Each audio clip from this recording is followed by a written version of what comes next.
यहाँ पर पहला हाफ फील गुड फैक्टर, दूसरा हाफ फियर फैक्टर। एफआईएस ऐसे रूठे कि पूरा साल नहीं माने और कुछ कंपनियाँ जिन्होंने बहुत शानदार रिटर्न्स दिए इस साल, उनमें से कुछ कंपनियों ने काफ़ी ख़राब रिटर्न्स भी दिए। सब पर बात करते हैं हॉरमास के साथ। हॉरमास, गुड मॉर्निंग। बताइए निफ्टी के बड़े स्टॉक्स की कहानी।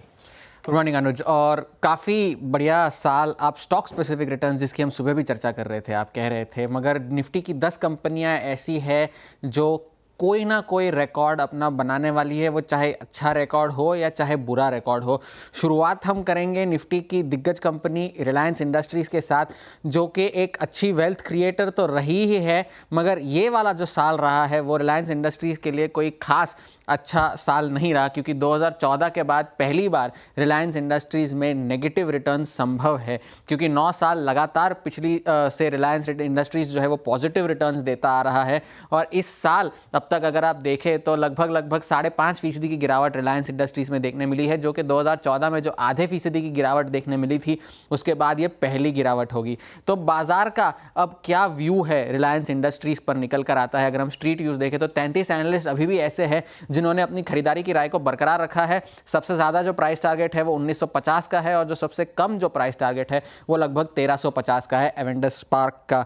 एक और ऐसा स्टॉक जिसका ये साल बेहद ख़राब रहा है और जिसकी काफ़ी चर्चा हुई है हाल फिलहाल में, वो है एशियन पेंट्स। और वो इसलिए भी क्योंकि इस साल के जो उसके 33% की गिरावट जो एशियन पेंट्स में देखने मिली है वो ऑन रिकॉर्ड सबसे बड़ी गिरावट मानी जा सकती है इस स्टॉक के लिए। और रिटर्न्स के लिहाज से भी काफ़ी ख़राब साल रहा और 2010 के बाद काफ़ी कम ऐसे साल रहे हैं एशियन पेंट्स के जिसमें नेगेटिव रिटर्न स्टॉक ने दी है। आप देख सकते हैं 2011 में 10%, 2022 में 9% और इस साल जो है 33% की गिरावट हमें एशियन पेंट्स में देखने मिली है। तो बाजार का इस पर अब क्या व्यू निकल कर आ रहा है।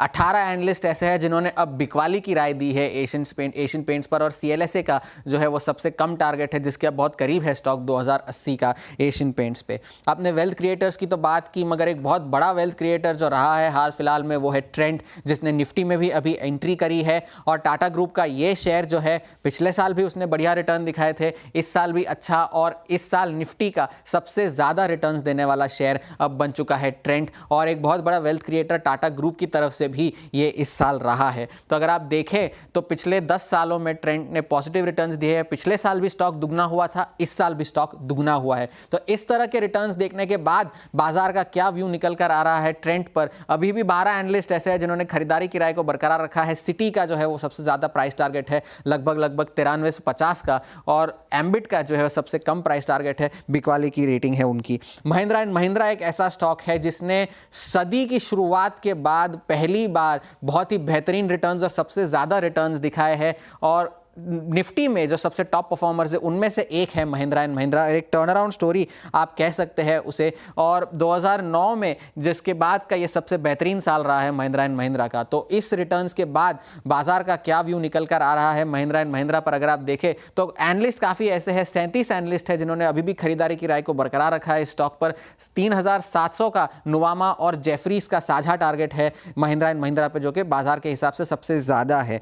अगर हम HDFC बैंक की बात करें तो इस साल स्टॉक ने भले ही एक नया रिकॉर्ड हाई बनाया हो, मगर रिटर्न्स के हिसाब से कोई बढ़िया साल नहीं रहा।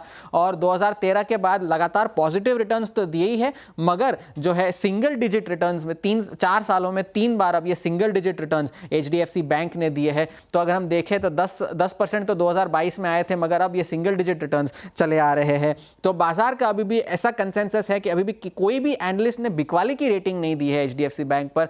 2550 का सबसे ज्यादा प्राइस टारगेट है। अगर हम बात करें HUL की तो एशियन पेंट्स की तरह HUL के लिए भी ये साल कोई खास बेहतर साल रहा नहीं है, और 2004 के बाद का ये सबसे खराब प्रदर्शन रहा है HUL का। और 20% से ज्यादा की गिरावट हमें इस साल देखने मिली है HUL के शेयर्स में, तो कि FMCG स्टॉक्स के मुकाबले। और ये देखिए 12% की गिरावट इस साल, और ये जो काफी सारी ये 2000 के बाद की सबसे नेगेटिव रिटर्न्स हमें देखने मिले हैं। तो बाजार का क्या व्यू है। अभी भी 26 एनालिस्ट ऐसे हैं जो खरीदारी की राय को बरकरार रखे हुए हैं। 3400 का सिटी का सबसे ज़्यादा प्राइस टारगेट है HUL पर। टाइटन एक और ऐसा शेयर है जो खराब प्रदर्शन रहा है इस साल, और 2016 के बाद पहली बार टाइटन जो है वो नेगेटिव रिटर्न्स देने वाला है। 2016 में जो नेगेटिव रिटर्न्स दिए थे उसके बाद जो है स्टॉक 2017 में दुगने से ज़्यादा हुआ था, और अब जाकर ये 9% की गिरावट हमें 2024 में देखने मिली है। तो अब बाजार का क्या व्यू निकल कर आ रहा है? अभी भी काफ़ी सारे ऐसे एनालिस्ट हैं जो बुलिश है। 5000 का टारगेट है मिरे का टाइटन पर। और नेस्ले की अगर हम बात करें तो उसका भी साल कोई खास अच्छा रहा नहीं है। एफएमसीजी शेयरों में जो HUL के बाद 2002 के बाद का सबसे खराब साल रहा है नेस्ले के लिए, और लगभग 20% की गिरावट हमें नेस्ले में भी देखने मिली है इस साल। और ये 2000 के बाद के जो है ये साल है जिस पे स्टॉक ने नेगेटिव रिटर्न्स दिए, और इस साल आप देख सकते हैं 20% के नेगेटिव रिटर्न्स दिए हैं। और एनालिस्ट अभी देखें तो 18 जो है ज़्यादातर होल्ड की रेटिंग दे रहे हैं, और 2870 का जो टारगेट है नुवामा का वो सबसे ज़्यादा प्राइस टारगेट है नेस्ले पर। और आखिरी दो स्टॉक्स जिनकी हम बात कर रहे हैं वो इंडसइंड बैंक है।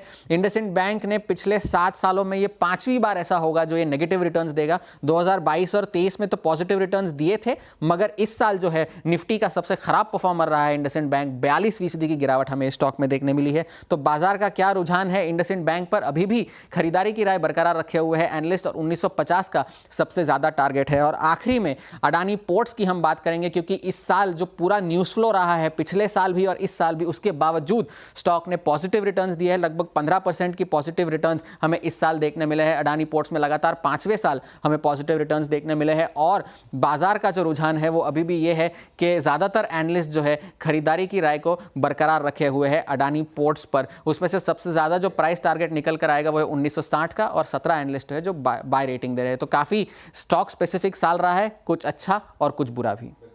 Thank you. अब आगे बढ़ते हैं, थोड़ा टाइम की कमी है हमारे पास। एक्सिस सिक्योरिटीज़ के हेड ऑफ रिसर्च अक्षय चिंचालकर जुड़े हैं हमारे साथ। अक्षय जी,